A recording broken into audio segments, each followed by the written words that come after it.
नमस्कार, knocking-news.com में आपका स्वागत है। मैं हूं गिरजेश वशिष्ठ। जैसे जैसे अमेरिका में सरकार बदलने का वक्त आ रहा है, वैसे वैसे नेतन्याहू का असली चेहरा सामने आने लगा है।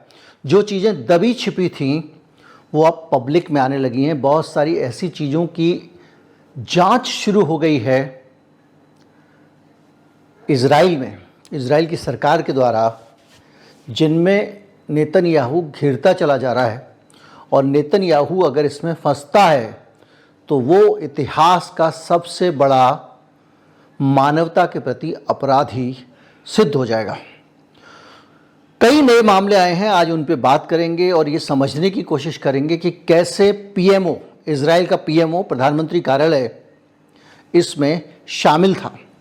और ये भी समझेंगे कि एक छोटी सी बात नहीं है ये, इससे ये पता लगता है कि जो 50,000 के करीब लोग गाज़ा में मारे गए हैं, जो बच्चे, बीमार, महिलाएं मारे गए हैं, शरणार्थी मारे गए हैं, उनको नेतन्याहू ने मारना, जो उनकी मौत हुई है उसको जस्टिफाई करने के लिए बहुत सारे प्रपंच रचे। कहीं मत जाइए, चैनल को सब्सक्राइब कर लीजिए, मैं अभी हाजिर होता हूँ। आज हम बात करेंगे इतिहास के अंदर, अगर ये आरोप सही साबित होते हैं तो जो सबसे हैवान टाइप के शासक हैं उनकी लिस्ट में नेतन्याहू का नाम शामिल हो सकता है कि नहीं हो सकता है। मैं अभी आया।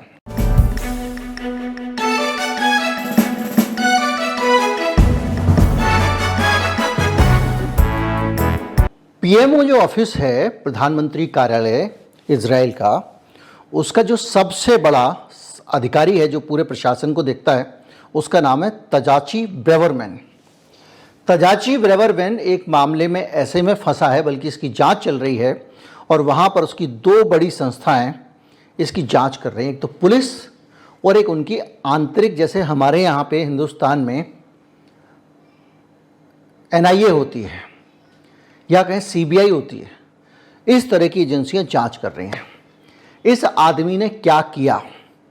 इससे आप समझेंगे, क्योंकि शक की सुई नेतन्याहू के ऊपर है, क्योंकि अल्टीमेट बेनिफिशियरी नेतन्याहू है। क्या किया इस आदमी ने?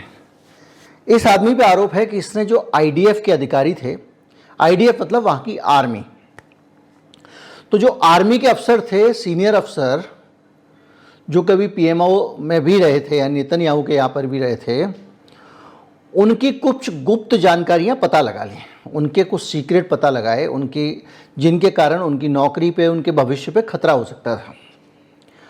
और ये जानकारियां चुराने के बाद, अब आप सोचिएगा, ये जो नेतन्याहू दुनिया भर में जासूसी करते घूमते हैं, ये अपने घर में भी करता है, अपने स्टाफ में भी करता है।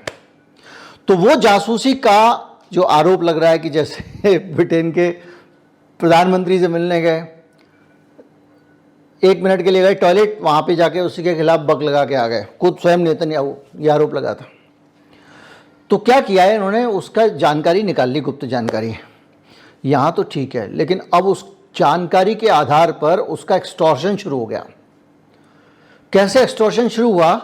उस आदमी को कहा कि रिकॉर्ड के अंदर से मिनट्स ऑफ द मीटिंग ला के दो।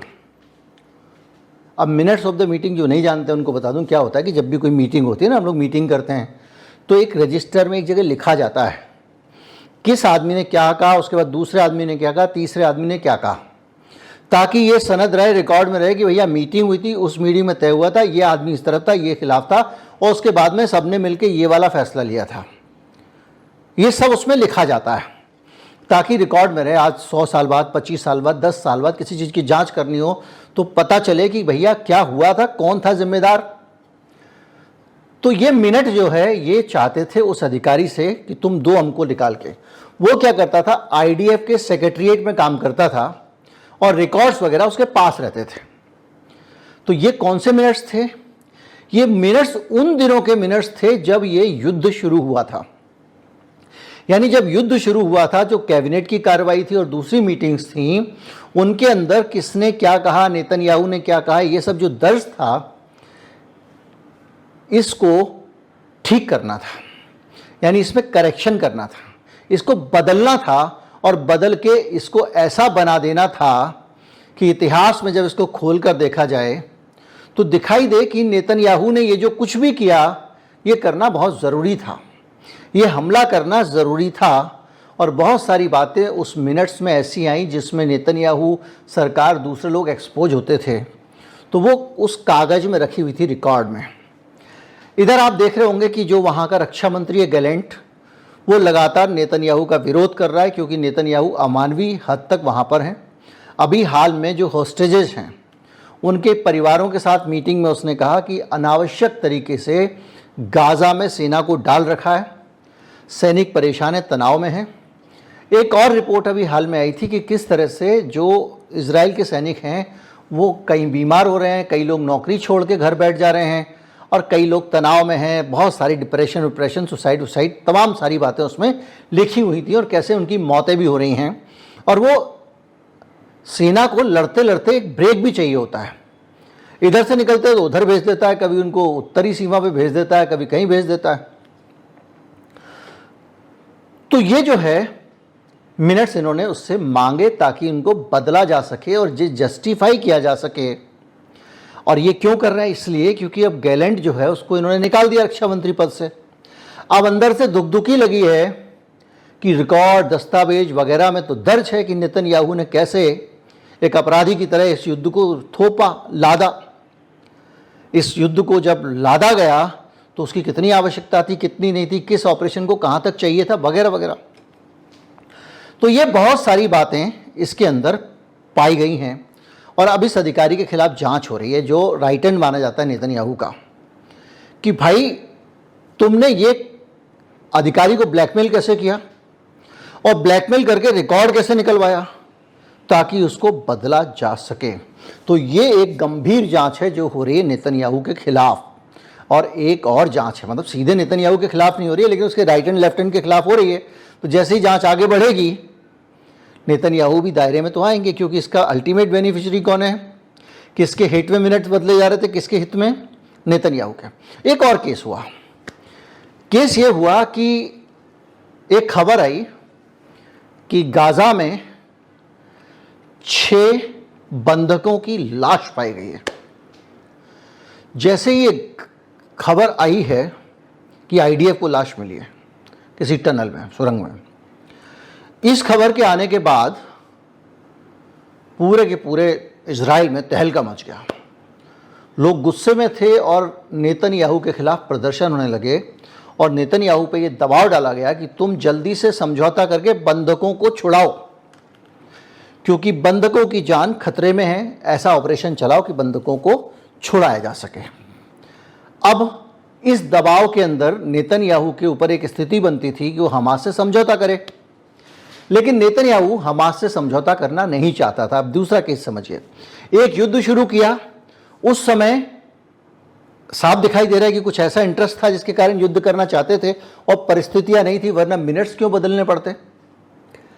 और इस केस में भी ये हुआ कि अब जनता कह रही भैया युद्ध विराम करो, युद्ध विराम करो। तो एक युद्ध विराम का व्यापक दबाव नेतन्याहू के ऊपर पड़ने लग गया। दबाव पड़ने लगा तो नेतन्याहू ने एक प्रेस कॉन्फ्रेंस की और उन्होंने कहा कि इस वक्त परिस्थितियां बड़ी विपरीत हैं और समझौता किया नहीं जा सकता, ये वो फला ढिमका। लेकिन उस पर कोई भरोसा नहीं कर रहा था। तो नेतन्याहू ने क्या किया, वो एक पीआरओ रखा हुआ अपने यहाँ पे, पीआरओ क्या कहेंगे, एक प्रवक्ता रखा हुआ सरकार का, सिविलियन है बाहर का, ये भी लेकिन नेतन्याहू का राइट हैंड है। इसका नाम है त्याची ब्रेबरमैन। इन्होंने कुछ विदेशी मीडिया के अंदर कुछ डॉक्यूमेंट लीक किए।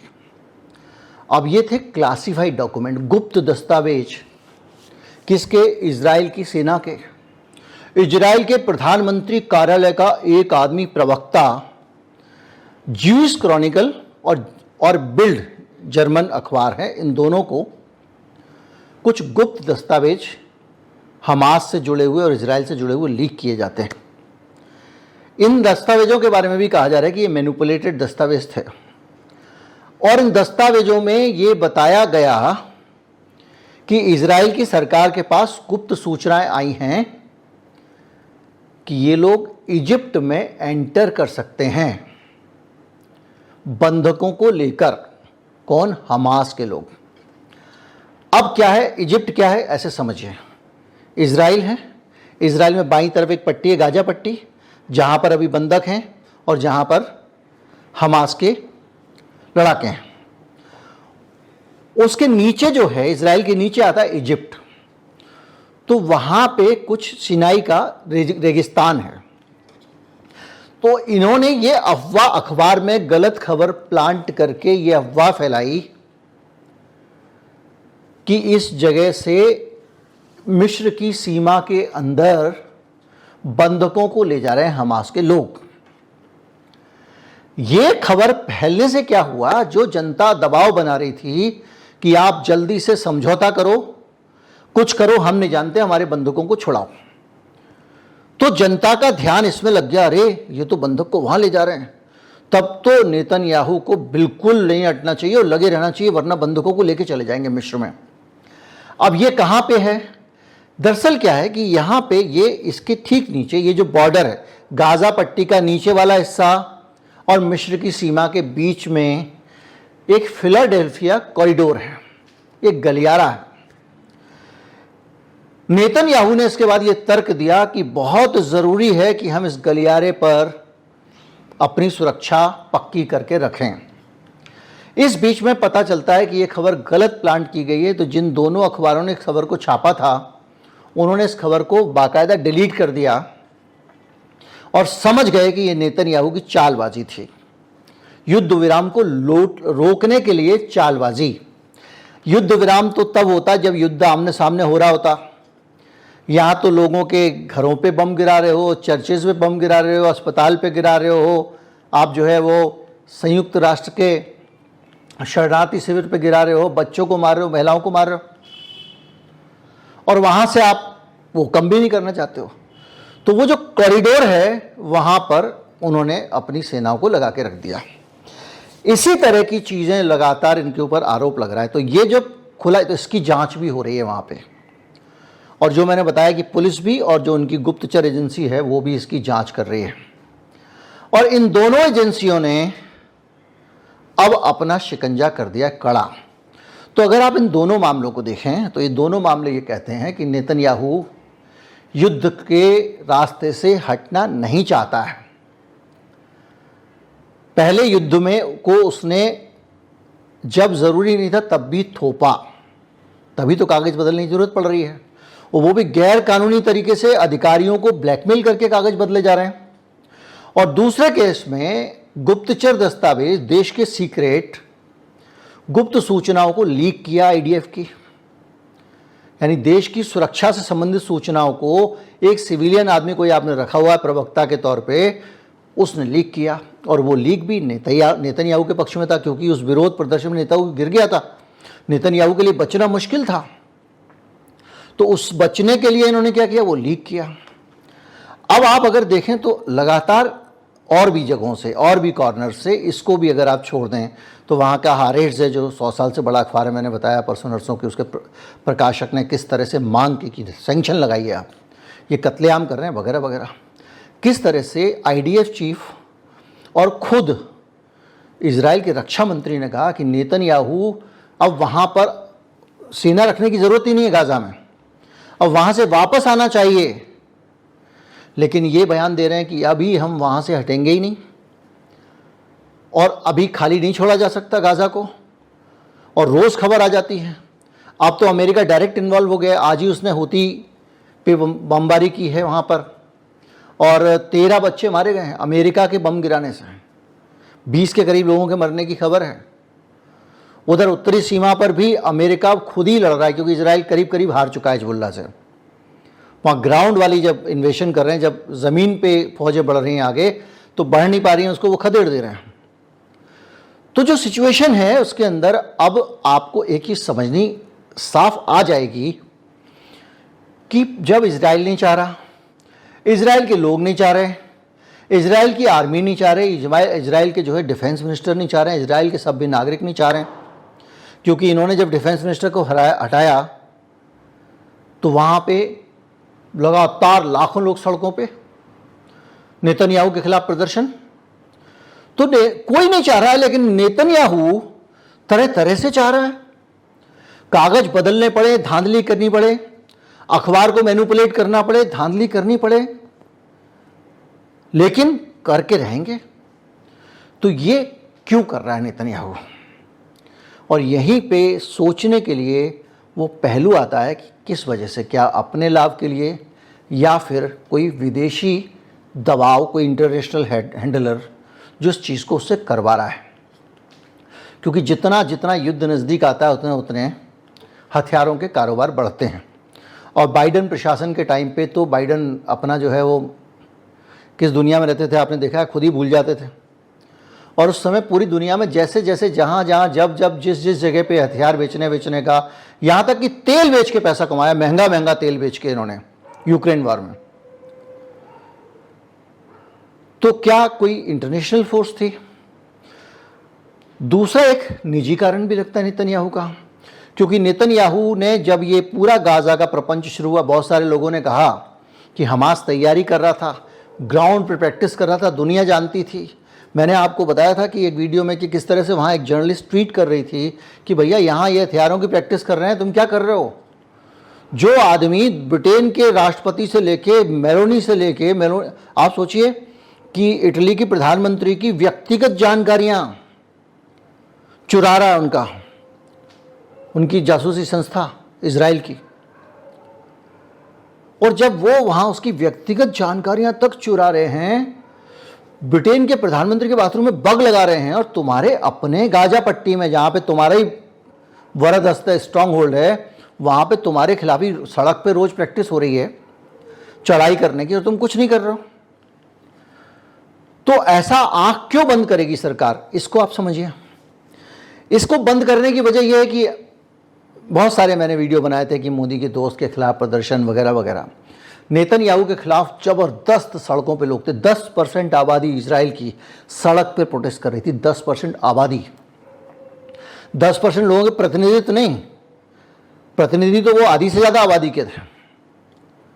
और किस लिए प्रदर्शन कर रहे थे? क्योंकि नेतन्याहू ने कानून बदल दिया था।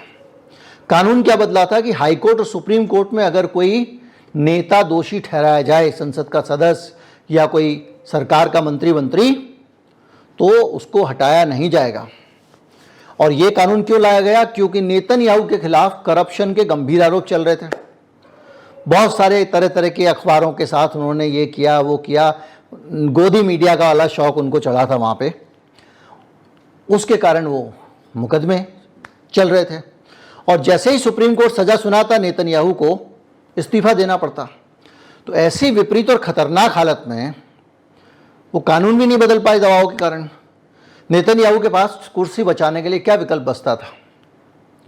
तो माना यह जा रहा है कि चूंकि हमास एक तरह से खुद इजराइल की सरकार द्वारा खड़ा किया गया, इजराइल की सरकार ने ही वहां उसकी सरकार बनवाई थी गाजा में चुनाव जितवाकर, ताकि वेस्ट बैंक से अलग एक अलग शक्ति खड़ी की जा सके। तो आप फिलिस्तीन को 2 टुकड़ों में तोड़ देते हैं, बांग्लादेश की सरकार अलग, पाकिस्तान की अलग।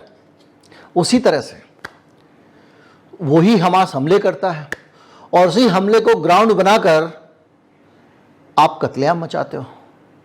और जब तक ये युद्ध चल रहा है,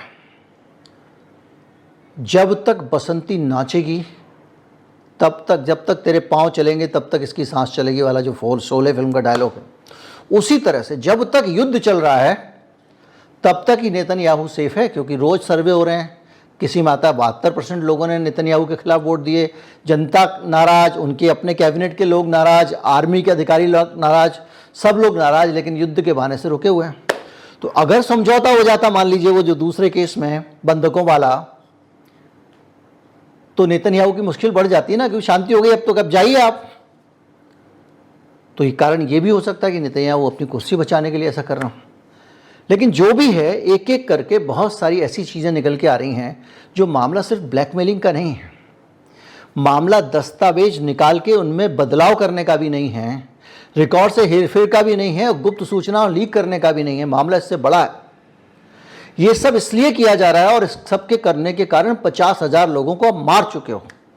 उस कत्लेआम को जस्टिफाई करने के लिए ये सब खेल हो रहा है।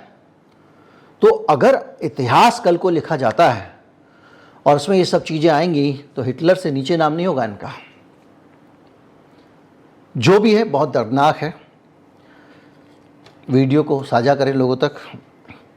आजकल गूगल बाबा जो है बहुत ज़्यादा कड़ा हाथ कर दो अमेरिका पे, इजराइल पे, थोड़ा मेहरबान हो जाते हैं यूट्यूब बाबा। शेयर करिए। नमस्कार, जय हिंद।